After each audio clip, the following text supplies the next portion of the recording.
오늘 시간에는 깨어있으라는 제목으로 하나님 말씀 증거하도록 하겠습니다. 세계 각국 나라와 민족들의 결혼 풍습을 보면 참 독특한 부분들이 많이 있습니다. 우리나라도 고려시대나 조선시대의 결혼 풍습과 예식을 보면 참 독특한 부분이 있습니다. 우리가 결혼식을 할 때 시집을 간다, 장가를 간다 이런 표현을 쓰지요. 왜 시집을 가는 것이 결혼일까요? 우리나라에서 결혼은 남녀만의 사랑의 결합이 아니고 집안과 집안의 결합이라고 봤습니다. 그래서 여자는 이제 본가를 떠나서 친정을 떠나서 시집에 가서 살게 되기 때문에 시집 간다라고 했고, 그렇다면 장가 간다는 것은 무슨 의미일까요? 왜 결혼을 남자 입장에서 장가 간다라고 또 표현을 했을까요? 고려시대부터 이미 대릴사위 제도가 있었다고 합니다. 그래서 남자들이 처가댁에 가서 살게 되는 경우가 고려시대부터 많이 있었습니다. 그래서 장가 간다라는 표현이 있었고, 특별히 조선시대에 이제 혼례식을 치르게 될 때 그때 아주 중요한 순서가 하나 있습니다. 신랑이 혼인 예식을 치르기 위해서 이제 신부의 집으로 처음 가는 거예요. 장가는요, 장인 어른 댁이라는 뜻입니다. 장가. 그러니까 장가를 가는 거예요. 장인 어른 댁을 찾아가는 거예요. 결혼하기 위해서. 그때 신랑이 사모관대를 갖춥니다. 사모관대는 벼슬한 사람이 궁궐에 입궁할 때 쓰는 모자, 옷, 신발을 의미하지요. 근데 결혼하는 날 신랑이 그 사모관대를 갖추는 거예요. 예를 갖추는 거죠. 그리고 신랑이 말을 타고 이제 신부 집에 가게 되지요. 그리고 신부 집에서 신랑을 맞이하게 됩니다. 그리고 이제 혼례 예식을 치르게 되는 거죠. 그런데 이스라엘 나라 유대인들에게도 비슷한 결혼식 절차가 있었습니다. 유대인의 결혼 예식도 참 복잡합니다. 결혼 예식이 어떻게 시작되냐면 첫째 단계는 혼인 계약의 단계입니다. 그래서 양가가 만나게 되고 신랑 측에서 신부 측에다가 결혼 지참금을 먼저 보내게 됩니다. 그리고 이제 계약을 하지요. 약속하는 거예요. 두 번째 단계는 약혼 기간입니다. 결혼식 하기 전에 약혼식을 먼저 하게 되고, 그 약혼식 기간이 무려 한 1년 정도 지속이 되기도 했고, 그 약혼 기간 동안에 신랑 신부는 본인들이 살 집을 마련해야만 했습니다. 세 번째 단계가 이제 결혼 예식의 단계입니다. 이스라엘에서 결혼식은 최소 3일, 4일 혹은 일주일 정도까지 하게 됩니다. 그리고 결혼식이 해 지고 나서부터 시작이 됩니다. 아니, 왜 결혼식을 깜깜한 밤에 시작을 할까요? 유대인들의 시간 개념은 하루의 첫 시작이 아침부터 되는 게 아닙니다. 해 지고 나서 저녁부터 하루가 시작되는 거예요. 그래서 안식일도 금요일 저녁부터 시작돼서 토요일 저녁까지 이루어지게 되는 거죠. 자, 이제 날이 어두워졌습니다. 그리고 결혼식 절차가 시작이 됩니다. 제일 중요한 결혼식 절차는 신랑이 신부집에 들어가는 것입니다. 그때 신부집 앞에서는 신부 들러리들이 신랑을 맞이하면서 기다립니다. 등을 하나씩 다 이렇게 들고서 기다리게 되는 거예요. 옷은 이제 하얀색 옷을 입고 있습니다. 신랑이 도착을 하면 이제 신부 들러리들이 신랑을 맞이해서 신부집으로 이제 들어가고, 이제 문이 닫히고 이제 결혼식이 시작이 되는 거예요. 신부 들러리들이 이제 등을 갖고 있게 되는데, 이 등이 루크노스가 아니고 헬러 람파스입니다. 이 루크노스는 집에서 사용하는, 실내에서 사용하는 작은 이렇게 호롱불 같은 거 있죠. 그게 루크노스인데, 오늘 본문에 나오는 등은 람파스입니다. 이 람파스는 어떤 등이냐면 야외용이에요. 그리고 심지가 있고 기름을 빨아들일 수 있는 용기와 이렇게 좀 지붕이 있고, 그리고 긴 막대기가 달려 있어서 이렇게 들 수 있는 등이든지, 아니면 긴 막대기 끝에 솜 뭉치가 크게 붙어 있고, 그 솜 뭉치에 기름을 잔뜩 묻혀가지고 바깥에서도 바람이 불어도 꺼지지 않게 활활 타게 하는 횃불일 수도 있습니다. 자, 이 바깥에서 사용하는 람파스 등을 계속 불이 붙게 하려면요, 별도의 기름을 따로 준비해야만 했습니다. 왜냐면 기름이 너무 빨리 타들어가기 때문에 별도의 기름을 항상 여분으로 준비를 해야만 했던 거예요. 그런데 오늘 성경 말씀을 보면 10명의 신부 들러리들이 있었는데 5명은 기름을 준비해 놓았고 5명은 기름을 준비해 놓지 않았습니다. 오늘 성경 말씀이 참 독특한 것은요, 이 말씀의 초반부터 암시를 해놓고 있는 거예요. 자, 신랑이 옵니다. 신부 들러리들이 기다리고 있습니다. 10명 모두 등은 다 가지고 있었습니다. 그런데 5명은 기름을 준비했고 5명은 기름을 준비하지 않았습니다. 기름을 준비한 5명과 기름을 여분으로 준비하지 않은 5명을 초반부터 분리를 시켜놓고 있죠. 그러면서 지금 암시를 주고 있는 거예요. 이게 무슨 일이 일어날 것 같지 않습니까?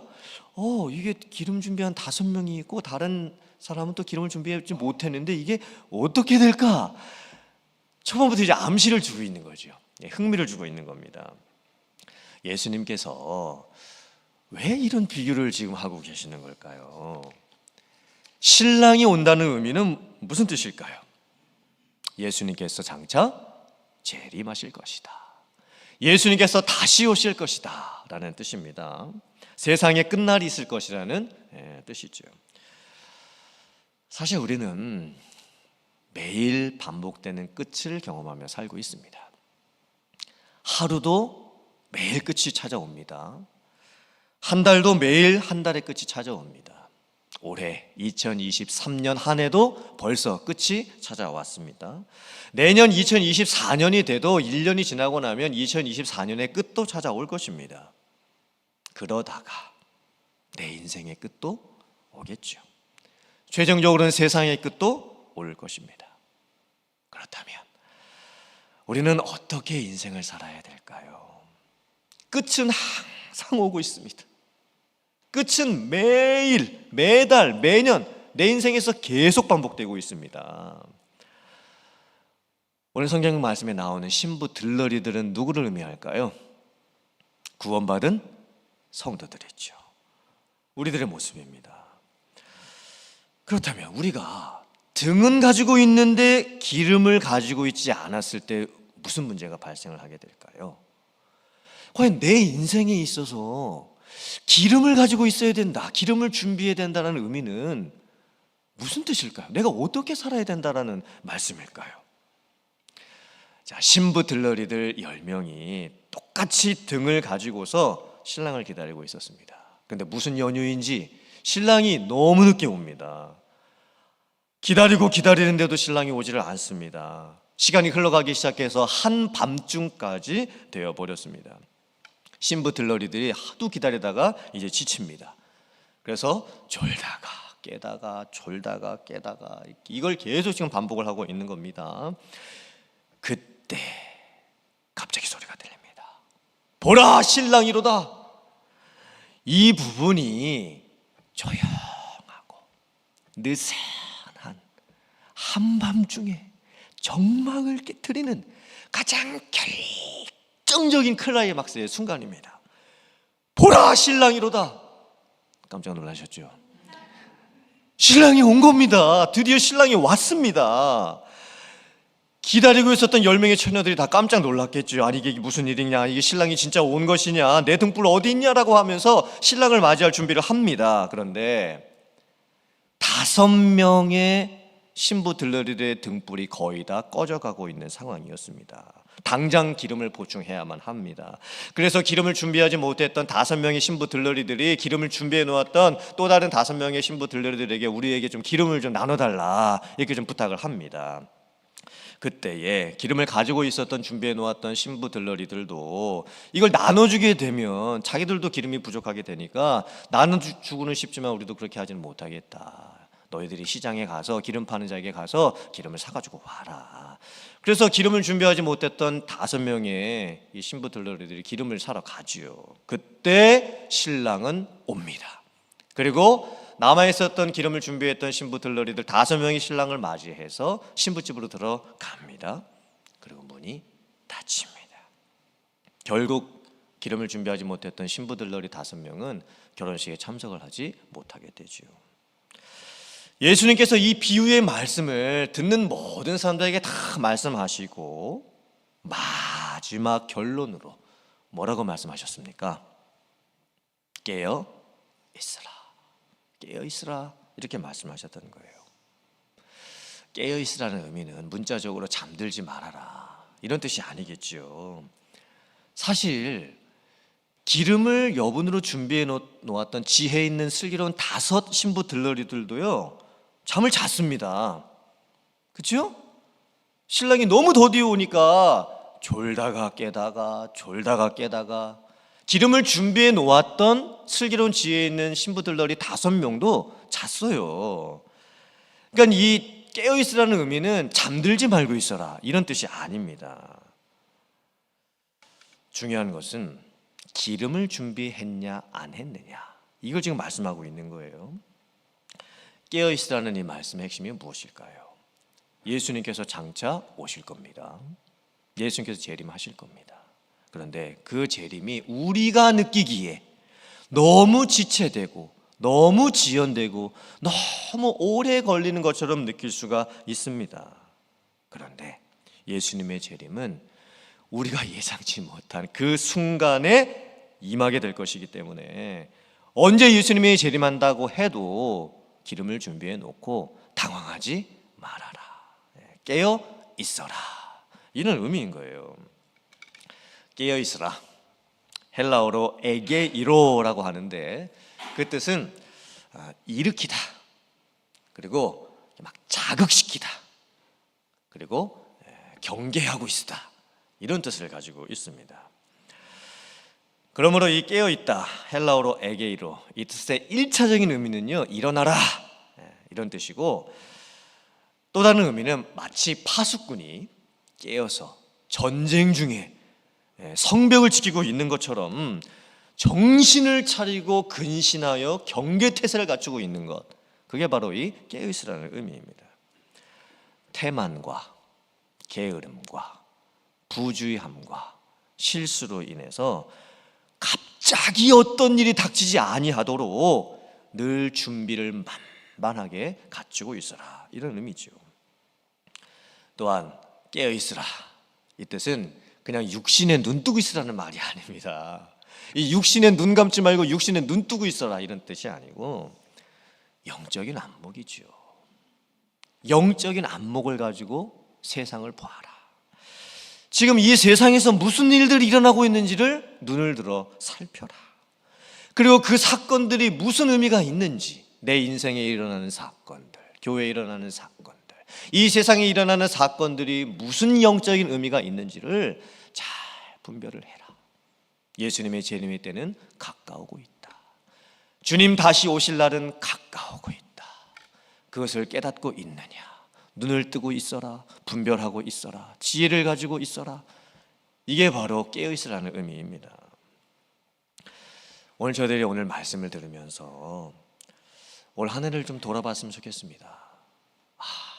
나는 정말 올 한 해 깨어 있었는가? 우리가 한 해를 돌아보면서 후회를 하게 되는 이유가 무엇일까요? 내가 더 열심히 할 수 있었던 것 같은데 게을러서 열심히 하지 못한 것도 많고 내가 시간 계획을 더 잘 세우고 시간 낭비하지 않을 수도 있었던 것 같은데 항상 뒤로 미뤄두고 나중에 하자 라고 해가지고 참 후회되는 마음도 있고 마음으로는 이것도 하고 싶고 저것도 하고 싶고 이것도 해보고 싶고 저것도 해보고 싶고 해본 게 참 많은데 뒤돌아 생각해보니 실천하고 행동으로 옮긴 것은 하나도 없습니다. 그러니 후회가 될 수밖에 없죠. 이 모습들이 깨어있지 못한 우리들의 솔직한 모습 아니겠습니까? 깨어있다는 것은 무엇이 옳고 그른지를 분별할 줄 알고 지금 상황이 어떤 상황인지를 제대로 볼 줄 알고 정신 차리고 경계하고 있는 겁니다. 그런데 우리는 깨어있지 못할 때가 참 많죠. 심지어 예수님의 제자들도 어땠는지 아십니까? 예수님께서 십자가에 돌아가시기 전날 밤 겟세마네 동산에서 기도를 하셨습니다. 예수님도 사람의 몸으로 인성을 가지고 계셨죠. 예수님도 아셨습니다. 이 밤이 지나고 나면 십자가에 달려 죽게 될 것이라는 것을 예수님도 아셨어요. 그래서 마음으로 심히 걱정하셨습니다. 괴로우셨어요. 그리고는 겟세마네 동산에서 밤새 기도를 하시죠. 그때 예수님께서 제자들에게 부탁하십니다. 내 마음이 매우 고민하여 죽게 되었으니 너희는 여기 머물라. 나와 함께 깨어 있으라. 그리고 예수님께서 제자들로부터 돌 던져서 닿을 만한 거리에 떨어지셔서 기도하십니다. 아마 예수님이 이 정도 기도하셨다면 제자들이 한 저쪽 저희 본당 있고 저쪽 좀 기도하고 있었겠죠. 예수님의 마음, 내가 고민하여 죽게 되었으니 너희는 여기 머물라. 나와 함께 깨어 있으라. 지금 예수님께서 얼마나 가슴 절박한 심정으로, 안타까운 심정으로 제자들에게 기도 부탁을 하셨겠습니까? 죽기 전 마지막 부탁이셨습니다. 그런데 제자들이 어떻게 했을까요? 예수님과 함께 깨어서 기도했을까요? 아닙니다. 잠이 들고 말았습니다. 더 큰 문제는 예수님께서 잠든 제자들에게 오셨죠. 깨우십니다. 어찌하여 자느냐? 깨어 기도하라. 다시 또 예수님께서 가셔서 기도하십니다. 예수님이 다시 오셔서 보니까 제자들이 또 잠들었습니다. 또 자느냐? 깨어 기도하라. 그리고 나서 예수님이 다시 또 가셔서 기도하셨습니다. 예수님이 다시 돌아오셨습니다. 그랬더니 제자들이 또 뭐 하고 있습니까? 또 자고 있습니다. 3번이었습니다. 3번. 그때 예수님께서 이렇게 말씀하시죠. 마태복음 26장 40절 41절 말씀 함께 봉독해 보겠습니다. 시작. 제자들에게 오사 그 자는 것을 보시고 베드로에게 말씀하시되 너희가 나와 함께 1시간도 이렇게 깨어 있을 수 없더냐? 시험에 들지 않게 깨어 기도하라. 마음에는 원이로되 육신이 약하도다 하시고, 예수님께서도 제자들이 육신이 약한 것을 아셨어요. 육신이 피곤하고 약한 것 아셨어요. 그래서 예수님도 너의 육신이 왜 이렇게 약하느냐, 육신을 강하게 해라, 이렇게 책망하지 않으셨습니다. 예수님께서 지금 제자들에게 뭘 책망하고 계시는 걸까요? 본질적인 걸 책망하고 계시는 거예요. 육신이 약한 것, 그래서 마음을 하고 싶은데 하지 못하는 것, 그거 책망 안 하셨어요. 예수님이 우리의 약한 것, 부족한 거 다 아세요. 그런데 예수님께서 제자들에게 뭘 책망하신 거예요? 본질적인 거죠. 본질적인 거. 지금이 어느 때냐? 이제 내가 곧 내일이면 십자가에 달려 죽게 되었는데, 지금 이런 상황에서도 하나님의 구원이 이루어지는 가장 십자가의 절정을 향해 가는, 정신을 차리고 근신하고 있어야 될 이 상황에서조차도 너희는 어떻게 깨어있지 못했느냐? 예수님은 정말 본질적인 책망을 하셨다는 거예요. 정신 차리고 경계하고 있어야 될 그 순간, 정말 너무 중요한 순간 아니겠습니까? 근데 그걸 못 깨닫는 거예요. 심지어 제자들도 이랬는데 솔직히 저와 여러분들은 어떻겠습니까? 하지만 우리가 올 한 해를 돌아보면서 후회하는 것은 올 한 해로 좋게 해야 됩니다. 내년에도 우리가 내년 끝을 맞이하면서 또 똑같은 올해처럼 후회하는 그것을 반복하면 안 됩니다. 전쟁을 치르는, 성벽을 지키고 있는 파수꾼이 1초라도 놓치지 않기 위해서 만반의 경계태세를 갖추고 있습니다. 왜냐하면 언제 전쟁이 벌어질지 모르는 위급한 상황이기 때문입니다. 파수꾼에게 깨어있음이 없으면 성은 무너집니다. 내가 깨어있지 않으면 내 인생도 무너질 수 있고, 내 가정도 무너질 수 있고, 비즈니스, 직장, 교회, 그리고 세상도 무너질 수가 있는 거예요. 하나님은 나에게 맡겨두셨습니다. 하나님은 나보고 깨어있으라고 말씀하십니다. 하나님은 나에게 지키라고 말씀하십니다. 하나님은 나에게 분별하라 말씀을 하시는 거예요. 너에게 너의 인생이, 너의 가정이, 너의 비즈니스가, 너의 교회가 이 세상에 달렸다고, 내가 너를 그렇게 그 자리에 너를 심어 놓았다고, 너의 사명이 그것이라고, 깨어있으라고 말씀하시는 거예요. 그러므로 우리가 오늘 말씀 통해서 이 깨어있음, 이게 얼마나 중요한지를 다시 한번 깨닫고, 후회는 오늘까지, 그리고 내일부터는 새해가 시작이 될 텐데 분별력, 판단력, 경계심을 가지고 깨어있으며 살아가는 여러분들 되시길 주님의 이름으로 축원합니다. 아멘. 또 오늘 말씀을 보면요, 이 기름을 준비한다, 이 의미가 무엇일까? 근데 어떻게 살아야 되는 게 기름을 준비하는 걸까? 여러분, 이 기름은요 분리를 만들어냅니다. 자, 기름을 준비했던 슬기로운 지혜에 있는 5 처녀하고요, 기름을 준비하지 않았던 미련했던 이 5 처녀하고를요 분리시켜 버리는 거예요. 기름의 역할은 그거예요. 자, 보세요. 등은 모두에게 다 있었어요. 그렇죠? 근데 기름은 준비했던 사람이 있고 준비하지 않았던 사람이 있었던 겁니다. 그럼 이게 뭘까요? 등은 다 있었어요. 등은 모두에게 있는 거예요. 그러나 기름은 모두에게 있는 게 아닙니다. 그러면 여러분들은 등을 가지고 계십니까? 그럼 여러분들은 기름도 가지고 계십니까? 나에게 등은 뭐고 나에게 기름은 뭘까요? 자, 등은 뭐냐면 보편적인 거지요. 누구에게나 다 있는 거예요. 누구나 다 똑같이 그렇게 생각하고 사는 겁니다. 인생을 살아가는 데 있어서 누구에게나, 모든 사람에게나 다 있는 것, 그게 등이에요. 음식은 먹어야 살 수 있습니다. 집이 있어야 잘 수 있고, 돈이 있어야 물건을 살 수 있습니다. 신앙생활의 모습도 교회 다닐 수 있고, 예배 드릴 수 있고, 성도들과 만날 수 있고, 외형적으로 보았을 때에 모두가 다 가지고 있는 거, 그게 등이에요. 그런데 등이 등의 기능을 하기 위해서는요 기름이 꼭 있어야 됩니다. 기름 없는 등은 필요가 없는 거예요. 이 기름이 있다는 의미가 뭘까요? 누구에게는 있고 누구에게는 없는 거예요. 그러면 여러분들 살펴보셔야 돼요. 나에게는 정말 기름이 있나? 다른 사람에게는 없는 저 기름이 나에게는 있나? 나는 지금 기름을 준비하면서 내 인생을 살아가고 있나? 기름이 뭘까요? 밥만 먹는다고 인생을 살게 되는 게 아닙니다. 집만 있다고 잘 수 있는 게 아닙니다. 교회만 다니고 있다고 전부가 아닙니다.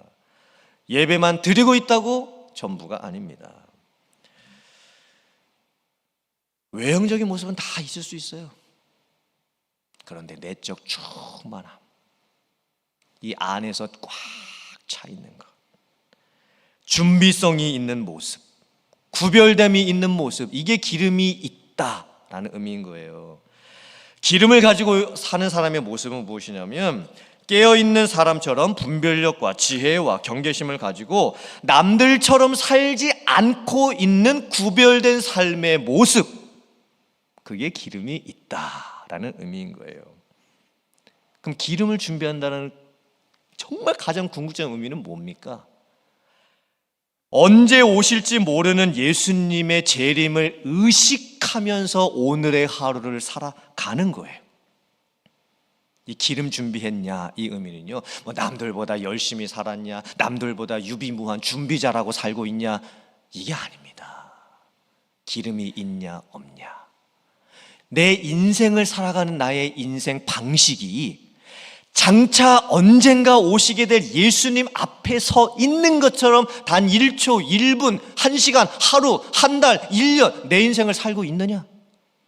그게 기름이 있냐 없냐예요. 그럼 여러분 정말 여러분에게는 기름 있으십니까?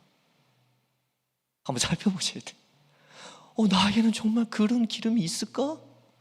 나는 정말 그런 기름 준비하면서 나는 지금 살고 있을까?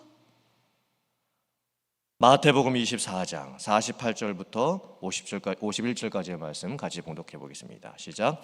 만일 그 악한 종이 마음에 생각하기를 주인이 더디 오리라 하여 동료들을 때리며 술 친구들과 더불어 먹고 마시게 되면 생각하지 않은 날 알지 못하는 시각에 그 종의 주인이 이르러 엄히 때리고 외식하는 자가 받는 벌에 처하리니 거기서 슬피 울며 이를 갈리라. 악한 종의 모습이 어떻습니까? 주인이 더디오리라고 생각을 합니다. 즉 예수님의 재림이 어디 있느냐, 예수님이 정말 오시기는 하는 거냐, 아이고 무슨 예수님의 재림 같은 게 일어날 수 있는 일이냐, 이렇게 생각하면서 삽니다. 그래서 삶의 태도가 어떨까요? 주인이 돌아올 것을 믿고 열심히 일하고 깨어있는 종들을 핍박하기 시작합니다. 막 때리기 시작합니다. 나도 일하지 않으니 너도 일하지 말아라. 이렇게 열심히 지금 예수님의 재림을 준비하고는 다른 종들을요 막 핍박합니다. 그리고는요 술 친구들과 어울리기 시작을 합니다. 삶의 모습이 먹고 마시자입니다. 오늘을 즐기자입니다. 어쩌면 세상에 많은 사람들이 이 악한 종처럼 지금 살고 있지 않을까요? 모든 사람들이 다 등은 가지고 있습니다. 하지만 모든 사람들이 다 기름을 준비하고 살고 있는 것은 아닙니다. 그때 어떤 일이 벌어집니까? 그 주인이 옵니다.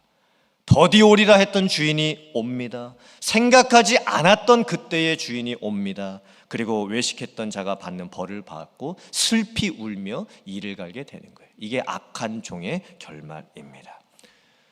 그러므로 기름을 준비하며 산다는 의미는 너무 명확한 거예요. 악한 종처럼 살지 않는 거예요. 우리에게도 마지막 때가 닥칠 때가 옵니다. 올해의 마지막은요 벌써 닥쳤어요. 오늘이에요. 새로운 새해가 내일이면 시작되겠지요. 그런데 2024년도 1년만 지나고 나면요 또 마지막 날이 옵니다. 그러다 보면 내 인생의 마지막도 오지요. 세상의 마지막도 오지요. 예수님께서 다시 재림하시는 날도 옵니다. 그때 우리는 기름을 준비하고 있어야 됩니다. 준비하며 살 수 있어야 됩니다. 세상 사람들도 유비무환의 정신으로 살아요. 자기 자신만을 위해서 사는 사람들도 열심히 일하고 준비하고 유비무환 하면서 삽니다. 그렇다면 하물며 다시 오실 주님을 기다리고 있는 성도들은 어느 정도까지 준비하면서 깨어있으면서 살아야 할까요? 기름을 준비하는 삶이 되어야 될 줄 믿습니다. 내 인생의 목적과 의미를 다시 오실 주님 앞에서 찾고 다시 오실 그 주님 앞에서 내가 어떻게 살아야 될까, 어떤 삶의 자세로 살아야 될까 다시 한번 다짐해 보고 다시 오실 그 주님께서 주시는 그 상급, 정말 지혜롭고 슬기로웠던 그 기름을 준비해 놓았던 그 5 자녀에게 주셨던 그 상급, 그게 뭘까요? 잔치예요. 내 인생의 마지막 날에는요 잔치가 벌어지는 거예요. 신랑으로 오셨던 예수님과 함께 영원하고 기쁜 잔치에 들어가는 거예요. 그러므로 어떻게 보면요 우리에게는 끝이 오면 올수록 좋은 거예요. 세상 사람들은 끝이 오면 올수록 두려워하겠죠. 그런데 믿는 성도에게는요 끝이 오면 올수록 좋은 거예요.